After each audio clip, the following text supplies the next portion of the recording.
대강절 셋째 주일입니다. 2023년 대강절에 평화의 왕으로 오시는 주님을 기다리며 오늘 우리는 주님께서 이루신 평화, 주님께서 이루신 은혜 안으로 들어가려고 합니다. 지금 우리가 살고 있는 지구촌은 전쟁과 기근과 다툼과 분노와 증오, 경쟁, 절제 못하는 마치도 불치병 환자들처럼 끊임없이 보복하고 복수하고 원수를 갚는 일로 얼룩져 있습니다. 이런 병든 세상을 치유할 수 있는 처방이 과연 있을까요? 이런 병든 세상을 치유할 수 있는 길이 있다면 무엇일까요? 수많은 문제들 앞에서 속수무책인 우리에게 하나님은 그 처방을 말씀하십니다. 바로 용서입니다. 오늘 본문 14절은 진정한 평화의 길을 유일한 해결 방안을 제시해 주십니다. 14절 말씀을 같이 보시면 그는 우리의 화평이신지라 둘로 하나를 만드사 원수된 것 그 중간에 막힌 담을 자기 육체로 허시고, 여기서 우리의 화평이신지라 라고 말했는데 우리는 이방인과 유대인을 의미합니다. 여러분, 이방인과 유대인은 하나 될 수가 없어요. 어떻게 유대인과 이방인이 하나 될 수 있겠습니까? 이거는 있을 수 없는 일입니다. 그런데 예수 그리스도께서 그의 육체로 분리된 둘을 하나로 만드셨다는 것입니다. 여러분, 무엇으로 원수된 모든 것을 하나 되게 할 수 있습니까? 이 땅의 것으로는 불가능합니다. 오직 예수 그리스도로만 가능합니다. 그렇습니다. 우리 예수님은 온 인류의 평화를 가능케 하신 유일한 근원이십니다. 여러분, 우리 안에 내재된 갈등과 분노와 경쟁과 시기와 이기심이 잠재워질 수 있는 길은 우리 힘으로는 불가능합니다. 오직 우리 하나님으로만 가능합니다. 우리 조상 아담이 하나님께 범죄함으로 하나님에게서 영원히 분리되었습니다. 영원히 쫓겨났어요. 그래서 에덴에서 이제 추방되었죠. 이를 불쌍히 여기신 우리 하나님은 우리의 모든 죄를 용서하시고 하나님과 화목하게 하시려고 그 아들 독생자 예수 그리스도를 십자가에 내어 주셨습니다. 여러분, 죄 없으신 예수님이 왜 부끄러운 십자가, 고통의 십자가를 지셨습니까? 그것은 바로 우리의 죄 때문입니다. 여러분, 우리의 시기, 분노, 경쟁의 뿌리를 깊이 들어가 보면 다 죄예요. 욕심. 그런데 죄 없으신 예수님이 부끄러운 십자가를 대신 지시고 고통의 십자가를 달리신 것입니다. 우리의 죄로 인하여서 영원히 멸망받을 우리를 위해서 우리 예수님이 십자가에서 물과 피를 다 쏟으시고 우리에게 용서의 길, 하나님과 화평에 되는 유일한 길을 만드셨습니다. 이것이 우리 온 인류에게 유일한 소망입니다. 사실 죄로 출발한 우리 모두는 소망이 없습니다. 죄의 싹은 사망이기 때문입니다. 로마서 3장 10절에 기록한 바 의인은 없나니 하나도 없으며 23절에 모든 사람이 죄를 범하였음에 하나님의 영광이 이르지 못하더니 라고 말씀합니다. 죄는 절망이에요. 죄는 죽음이기 때문입니다. 그런데 하나님께서 우리에게 소망의 길을 열어주셨고 용서와 화해의 길을 열어주셨습니다. 이 큰 은혜에 감사하며 하나님께 영광을 돌려야 합니다. 아울러 이 크고 놀라운 은혜로 하나님과 화평케 된 우리는 이제 다른 사람과의 화평을 도모해야 합니다. 여러분, 스데반 집사의 용서는 성령 충만으로 가능했습니다. 사실 스데반뿐만 아니라 우리 모두에게도 이런 용서의 은혜가 흘러 넘쳐야 합니다. 왜요? 우리는 도저히 용서받지 못할 죄를 용서받았기 때문입니다. 예수님의 비유에 보면 1만 달란트 빚진 자가 이 채주에게 끌려갔어요. 그래서 이 1만 달란트를 빨리 갚으라 했어요. 우리로 말하면 1만 달란트는 수십억이에요. 수백억? 도저히 자기 능력으로 갚을 수 없습니다. 제발 용서해 주세요. 기다려 주세요. 통사정 하는 거예요. 사실은 자기 생에 갚을 수 없는 어마어마한 부채죠. 그런데 채주의 마음이 감동되었는지 용서해 줬어요. 다 탕감해 줬어요. 좋아. 안 갚아도 돼. 얼마나 기뻤을까요? 그 무거운 부채를 탕감받은 그 사람이 얼마나 행복했겠어요. 아마 구름 위를 걷는 것 같은 그런 기쁜 마음으로 돌아오는 길에 자기에게 10만 원 빚진 자를 만나게 된 거예요. 근데 갑자기 화가 치밀어 오르면서 야, 너 왜 그 10만 원 안 갚어? 당장 갚어. 죄송해요. 제가 지금 돈이 없으니까 잠깐만 기다려주세요. 조금만 참아주시면요, 제가 반드시 갚겠습니다. 안 돼. 가자. 관가를 끌고 간 거예요. 그리고 그를 감옥에 넣습니다. 이 소식이요, 여러분, 소문, 발 없는 말이 천리 가죠. 그래서 이 소식이 파다하게 채주, 원래 1만 달란트를 탕감해준 채주에게 들렸어요. 어떤 마음이 일었을까요? 괘씸한 지고 다시 불려받아 소환됐어요. 그래서 다시 그 죄를 이제 묻게 된 거예요. 마치도 우리에게 용서의 은혜가 주어진 이유는 우리는 우리 힘으로 갚을 수 없는 어마어마한 죄를 용서받은 은혜를 입은 자란 말입니다.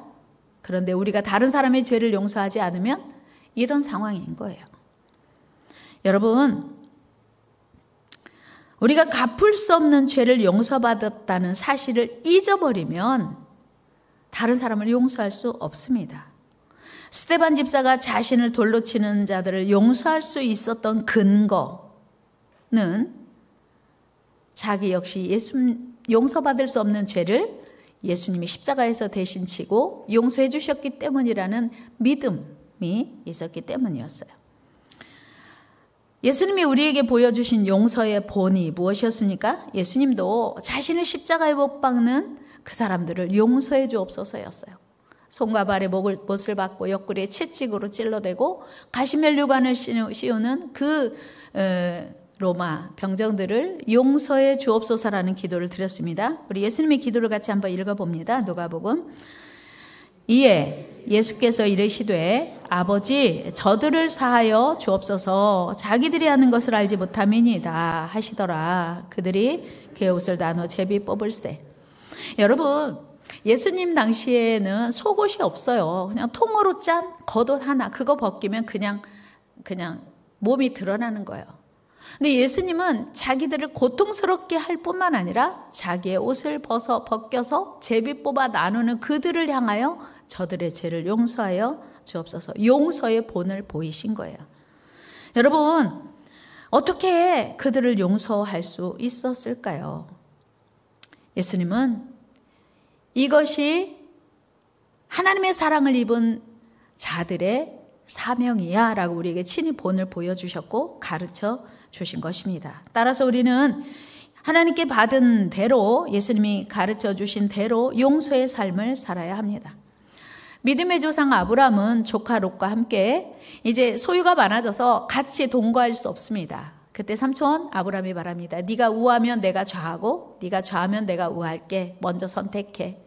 사실은요, 롯은요, 아브라함을 따라와서 거저 횡재한 사람이에요. 그러면 삼촌이 먼저 하세요. 이렇게 해야 맞잖아요. 그런데 개념 없는 롯은요, 아주 좋은 땅을 선점했습니다. 아브라함의 마음속에 야, 너 그래도 그렇지 어떻게 그럴 수가 있어, 이런 마음이 있었으면 사실 롯에 대한 불편함이 있었을 거예요. 근데 아브라함은 좋아, 네가 갖고 싶은 땅에 가. 그런데 문제는 롯이 선택한 그 땅이 보기에는 좋았는데 죄가 관영한 땅이었어요. 결론은 여러분 아시는 것처럼 롯이 선택한 그 땅은 소돔과 고모라로 불과 유황으로 멸망했습니다. 아브라함이 선택한 그 땅은 하나님이 동행하시는 땅, 하나님이 복 주시는 땅, 아름다운 땅. 그래서 아브라함은 계속 하나님과 동행하며 형통한 삶을 살았습니다. 여러분, 용서하는 사람이 이기는 이유예요. 아브라함의 아들 이삭 역시 마찬가지의 삶을 살았습니다. 이삭이 블레셋 땅에 살면서 하나님의 말씀에 순종했더니 다른 사람이 다 흉년이 든 그 땅에 100배의 복을 얻었어요. 그리고 그 땅은 건조한 땅입니다. 그리고 강수량이 많지 않은 그런 땅이에요. 우물은 대단한 자산이고 대단한 그 당시에 생존 전략이었습니다. 그런데 이삭이 그 하나님의 복을 받아 100배의 결실을 얻어서 거부가 되었을 뿐만 아니라 이삭이 가는 곳에 우물이 계속 이제 솟는 것이었어요. 그러니까 블레셋 사람들이 볼 때, 야, 우리 땅에 와서 사는 저 이방인이 왜 그렇게 잘 되는 거야? 쟤는 왜 그렇게 하는 것마다 잘 돼? 시기하는 마음이 생겼고 불편한 마음이 생겼어요. 야, 우리 땅이야. 우물 우리 땅이니까 우리 거야. 뺏었어요. 이삭이 할 말 있겠어요? 없겠어요? 야, 하나님이 나 여기 가라고 해서 온 건데? 이삭은 다투지 않았어요. 아, 그래? 알았어. 여러분, 그 당시 건축 양식이 우리처럼 이렇게 고정된 건물은 아니었지만 살던 터전을 그리고 개간한 농토를 다 놓고 이주하는 거, 그리고 내가 판 샘을 우물을 놓고 이주하는 건 결코 쉬운 일 아닙니다. 그런데 이삭은 흔쾌히 알았어. 그 땅을, 그 우물을, 그리고 그 터를 다 놓고 이주합니다. 블레셋 사람들이 그를 주시해 보니 가는 곳마다 또 우물을 파면 나오는 거예요. 여기 블레셋 사람들이 마음속으로 의문이 생겼어요. 야, 도대체 이삭은 어떤 사람이기에 우리는 그렇게 파도 안 나오는 샘이 쟤는 잘 나오냐? 제가 수맥을 잘 아나? 그리고 또 가서 뺏어요. 이삭이 야, 이거 몇 번째야? 안 돼. 할 법한데 이삭은 좋아? 또 줘요. 줘버려. 알았어, 너 가져. 우리 창세기 26장 17절 말씀 한번 같이 읽어볼까요? 시작. 이삭이 그랄 골짜기에 장막을 치고 거기 거류하며. 장막이라고 하지만 그 당시 주거 형태였어요. 그러니까 살던 터전을 옮기는 거 쉽지 않았는데 이삭은 너무 쉽게 이사한 겁니다. 그럼에도 불구하고 블레셋 사람들은 이삭을 계속 쫓아다니며 괴롭히며 방해했습니다. 양심도 없는 그랄 목자들이 이삭의 우물을 자기들의 우물이라고 우기고 막무가내로 빼앗는 거예요. 이쯤 되면 이삭이라도 화낼 만하지 않습니까? 그러나 그때도 이삭은 아무 대응도 하지 않고 마치 바보처럼 그냥 줍니다. 그리고 또 다른 곳으로 옮겨가서 우물을 다시 팝니다. 21절 말씀 한번 같이 읽어봐요. 시작. 또 다른 우물을 팠더니 그들이 또 다툼으로 그 이름을 신나라 하였으며 가는 곳마다 시비를 거는 블레셋에게 그냥 줘요. 이런 일을 무려 5번. 이삭이 5번이나 똑같은 일을 반복적으로 경험하면서도 이삭이 그들과 다투지 않습니다. 새 농토를 일구고 새로운 샘을 파는 일이 요즘 상수도 설치하는 것과는 차원이 다른 이야기입니다. 그러나 이삭은 한 번도 그들과 다투지 않고 화내지 않고 충돌하지 않고 화평하기를 힘썼습니다. 우리 22절 상반절 읽어요. 시작. 이삭이 거기서 옮겨 다른 우물을 팠더니 그들이 다투지 아니하였으므로 그 이름을 르호봇이라 하여 이르되. 아멘. 여러분 보세요. 성경을 읽다 보면 이삭이 바보야? 이삭은 자존심도 없어? 왜 그렇게 이삭은 바보처럼 블레셋 사람들에게 당하고만 살아? 아마 블레셋 사람들이 이삭을 향하여 그런 생각을 했을지도 모르죠. 그리고 또 의문. 이삭은 수맥을 잘 아나 봐. 어디에 물이 있는지 아나 봐. 가는 곳마다 물이 솟으니 말이야. 그러나 여러분, 이삭이 물줄기를 찾아간 게 아닙니다. 하나님께서 이삭이 가는 곳마다 물이 솟게 하신 거예요. 한번 해볼까요? 이삭이 물을 따라간 게 아니고 하나님을 따라갔더니 하나님의 복을 주셔서 가는 곳마다 샘이 솟더라. 믿습니까? 이게 하나님의 사람들이 사는 방법이에요. 물을 따라간 게 아니고 세상 사람들은 물을 따라가야 승리한다고 생각하죠. 하나님의 사람들은 하나님을 따라가면 하나님이 물도 주시고 필요한 걸 주시는 거예요. 그래서 형통한 삶을 살게 되는 거예요. 여러분, 이후에 우리 하나님이 이삭에게 엄청난 복을 주셨네요. 22절 후반절 읽어요. 시작. 이제는 여호와께서 우리를 위하여 넓게 하셨으니 이 땅에서 우리가 번성하리로다 하였더라. 아멘. 하나님이 함께 하시니 어디 가든 문제가 되지 않는 거예요. 여러분들의 생애가 이런 은혜 있기를 축복합니다. 여러분, 이처럼 이삭이 어딜 가든지 평화에 힘쓴 이유는 하나님께서 모든 삶의 생사화복을 주장하시는 하나님이심을 믿었기 때문이에요. 여러분, 우리가 보기에 좋은 땅이 축복의 땅이 아니고 하나님이 계신 곳이 축복의 땅입니다. 다시 한번 해요. 우리가 보기에 좋은 땅이 축복의 땅이 아니고 하나님이 계신 곳이 축복의 땅입니다. 믿습니까? 맞습니다. 여러분, 그래서 우리는 사람과 다투고 원수 맺는 일을 할 게 아니라 저 사람과 싸워 이겨야 내가 승자가 된다고 생각할 게 아니고 모든 일의 시작과 끝을 다스리시는 하나님께 우리 시선을 고정하고 하나님이 원하시는 삶을 살아야 돼요. 하나님이 원하시는 삶을 살아야 돼요. 하나님이 원하시는 삶을 사시기를 축복합니다. 생사화복이 하나님께 있기 때문이에요. 하나님은 그러나 우리의 용서를 통해서 위대한 일을 이루어 가세요. 우리 옆 사람과 인사합니다. 우리 서로 용서합시다. 이런 인사했으면 좋겠어요. 저를 다 용서해 주세요. 우리 뭔가 모르죠. 그러나 저 사람 마음속에는 뭔가 좀 섭섭하거나 용서하지 못할 일이 있다고 생각할 수 있거든요. 여러분, 오늘 집에 가셔서 자녀들에게 야, 아빠 용서해 줄 수 있어? 아빠 제가 뭘 용서해요? 이러면 괜찮은 거예요. 그런데 아빠 알겠습니다. 이러면요 심각한 거예요. 여보, 저 용서해 줄 수 있어요? 뭔데요? 저 모르겠는데요? 장현중 집사님 한번 하시면 좋겠어요. 저 여보 용서해 줄 수 있어요? 하셨나요? 안 해도 여보 저 혹시 당신을 섭섭하게 했거나 마음 다치게 한 일이 있으면 저 용서해 줄 수 있어요? 용서해 주세요. 아니면 제가 진심으로 용서할게요. 이거 필요해요. 사실은요. 뭐 사소한 것에서부터 마음에 섭섭함이 생기고 그것이 이제 커지면서 용서하지 못할 죄가 되거든요. 근데 진짜 사소한 거라도 여보 용서해 주세요.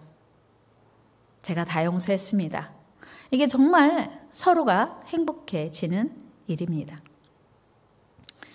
우리도 하나님께 용서받았으니 당신이 앞으로 잘하는 거 보고 내가 용서할 거야. 이거는 그리스도인의 자세가 아니에요. 우리는 하나님께 무조건 용서받았거든요. 그래서 앞으로 당신 하는 거 보고 내가 용서할지 말지 결정하겠어요 라고 말하면 이건 성도로서는 합당한 자세가 아닙니다. 하나님이 용서하셨으니 무조건 용서하셨으니 저도 당신을 용서합니다 여야 돼요. 2023년 대강절에 우리 모두 용서의 은혜가 임하시기를 축복합니다. 우리는 세상에서 얼마든지 억울한 일을 당할 수 있습니다. 그리고 많은 사람들은 원수를 내가 갚아야 한다고 생각해요. 그러나 여러분, 원수 갚는 일은 내가 할 일이 아니에요. 우리의 삶을 경영하시는, 우리의 삶을 인도하시는 하나님이 하실 일입니다. 그래서 내가 원수 갚으려면 너무 힘들고 어려워요. 그러나 하나님께 다 맡기면 하나님이 갚아주신다고 약속하셨어요. 우리 한번 큰 소리로 선포합니다. 원수 갚는 일은 내가 할 일이 아니라 하나님께 맡길 일입니다. 우리 하나님께 맡깁시다. 아멘. 우리 예수님은 평화의 왕으로 이 땅에 오셨습니다. 그러므로 온 세상은 우리 예수님으로만 진정한 평화를 이룰 수 있습니다. 우리 예수님이 이 땅에 태어나시던 날 2000년 전 저 들에서 양을 치는 목자들에게 천사들은 이렇게 이야기했습니다. 누가복음 2장 14절입니다. 지극히 높은 곳에서는 하나님께 영광이요 땅에서는 하나님이 기뻐하신 사람들 중에 평화로다 하니라. 아멘. 여러분, 하나님이 우리에게 평화 주셨어요. 우리가 하나님을 믿습니다. 그 하나님의 평화 제가 받기 원합니다 라고 순종해야 돼요. 근데 하나님 저는 절대로 안 돼요. 저는 절대로 용서할 수 없어요 하면 우리는 하나님의 자녀가 되기 어렵겠죠. 나폴레옹이 유럽을 점령했을 때의 일입니다. 나폴레옹이 한밤중에 초소를 살펴보려고 밖으로 나갔습니다. 그런데 한 곳에 이르러서 마침 그곳을 보초를 서야 할 병사가 총을 내려놓고 깊은 잠에 빠진 거예요. 순간 이게 무슨 상황이야 하다가 얼마나 피곤하면 어린 병사가 깊은 잠에 빠졌을까. 그리고 내려놓은 총을 자기가 들고 대신 보초를 서고 있었어요. 여러분 사실 생각해보면요, 전시에 보초를 소홀히 한다? 죽을 일이에요. 이 병사가 한참 깊은 잠을 자고 눈을 떠보니 나폴레옹이 자기 대신 보초를 서고 있는 것이었어요. 무슨 생각 들었겠어요? 오늘 나는 죽었다 생각했겠죠. 죽을 죄를 졌다고 용서를 구하는 그에게 나폴레옹은 이렇게 말했어요. 그래, 얼마나 피곤한가. 잠깐이라도 쉬게나. 그 대신 내가 자네 대신 보초를 서겠네 라고 위로했다는 것입니다. 얼마나 멋져요. 죽었다고 생각하는 순간에 내려온 용서는 갚을 수 없는 은혜인 거죠. 그 이후 어떻게 되었을까요? 그 병사는 일생 동안 나폴레옹을 위해서 충성을 다했다고 합니다. 그렇습니다, 여러분. 용서는 사랑입니다. 용서는 용기입니다. 또한 용서는 타인을 위해서가 아니고 나를 위해서 하는 일입니다. 하나님께서 모든 상황을 바꾸어 주실 것을 믿는 사람이 할 수 있는 믿음의 행위입니다. 여러분 혹시 아직까지도 도저히 용서할 수 없다고 생각되는 사람이 생각나십니까? 내 눈에 흙이 들어가도 절대로 용서할 수 없다고 생각하고 마음으로 굳게 다지고 있는 사건 혹시 있습니까? 우리 그래도 용서합시다. 용서가 살 길이고요. 용서는 그 사람을 위한 일이 아니고 나를 위한 일이고요. 하나님의 명령이에요. 예수님이 우리의 모든 죄를 용서하시고 사랑하신 것처럼 이제 우리는 이 용서의 은혜 안으로 들어가야 합니다. 그리고 이 용서의 은혜를 흘려보내야 합니다. 우리 예수님께서 가르쳐 주신 기도, 주 기도문에 보면 우리가 우리에게 잘못한 사람을 용서해 준 것 같이 우리 죄를 용서하여 주시옵고. 그러니까 순서가 우리가 우리에게 잘못한 사람을 용서해 주어야 하나님이 우리 죄도 용서해 주신다는 것입니다. 여러분, 온 지구촌을 지금 감싸고 있는 증오, 그리고 미움, 전쟁, 갈등. 여러분, 지금 온 세상은 세대 간, 계층 간 갈등의 골이 깊어져 가고 있습니다. 우리나라는 전 세계 유일한 분단 국가로 동족이 총뿌리를 겨누고 있습니다. 그런가 하면 가족 간에도 부부 간에도 부모 자식 간에도 갈등과 원망과 시기와 조절이 안 되는 분노로 가득합니다. 용서와 사랑이 넘쳐야 할 공동체 안에서도 용서하지 못하는 미움이 지배하고 있습니다. 2023년 평화의 복음이 다시 필요한 이유입니다. 평화의 왕으로 오신 주님을 간절히 기다려야 하는 이유입니다. 여러분, 원수 갚는 것은 우리가 할 일이 아닙니다. 원수 갚는 것을 하나님께 맡기면 하나님이 다 알아서 해결해 주심을 주님이 약속하셨어요. 내가 원수 갚는다고 생각하지 말고 하나님을 신뢰하고 하나님께 맡기면 온 우주 역사를 주관하시고 다스리시는 하나님이 다 이루십니다. 이 대강적의 은혜의 강물이, 용서의 강물이 넘쳐 흐르는 복된 시간 되기를 축복합니다.